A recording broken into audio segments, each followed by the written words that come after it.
let me tell you a story where you'll meet the characters who I'll call Bilal and Brenda.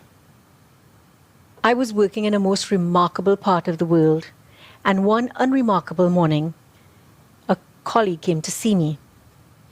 She told me that Bilal, one of our senior executives, had been telling everyone I was being removed because I'd been messing with the wrong people, and now I was going to face the consequences. I wasn't alarmed because I knew I had done what I'd been hired to do.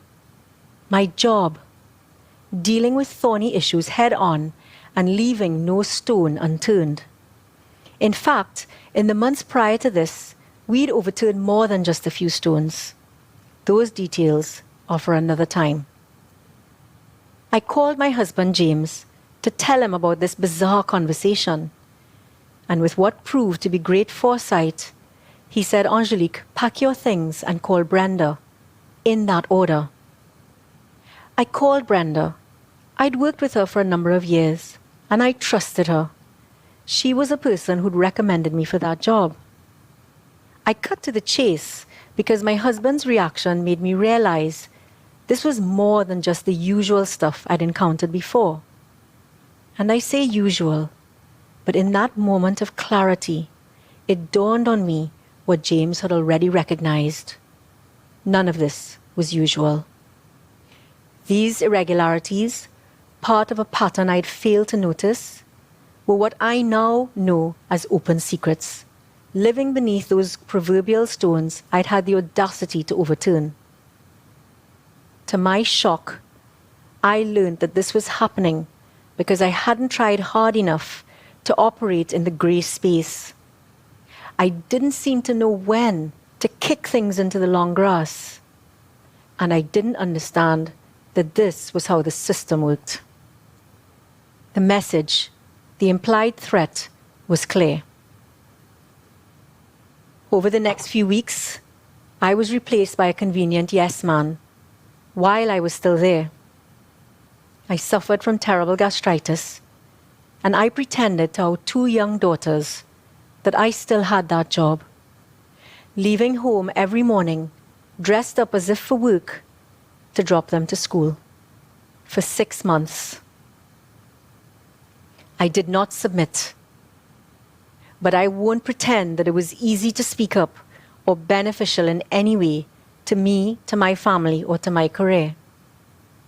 When we speak up in the workplace, despite policies to the contrary, whilst we may not lose our jobs, we are likely to lose the camaraderie of our co-workers. Disbelieved, ostracized, faced with under-the-radar bullying. You know the kind when you walk into a room and everyone stops talking? We think it's not my responsibility to say anything. So why did I choose to act despite the risks to my family and to me? The sin of omission is a failure to do what you know is right. When you stay quiet, even though you're not guilty of wrongdoing yourself, what will you have to live with if you don't take action? So who are you in this lineup of actors?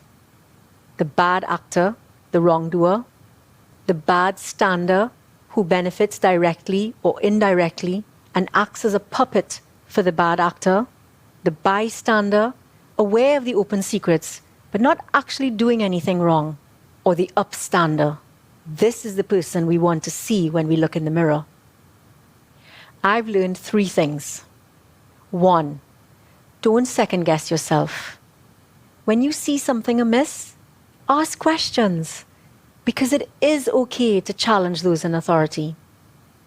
2, don't be complicit. You always have the power to say no in the face of wrongdoing. And 3, be an upstander. Speaking up is not about being brave.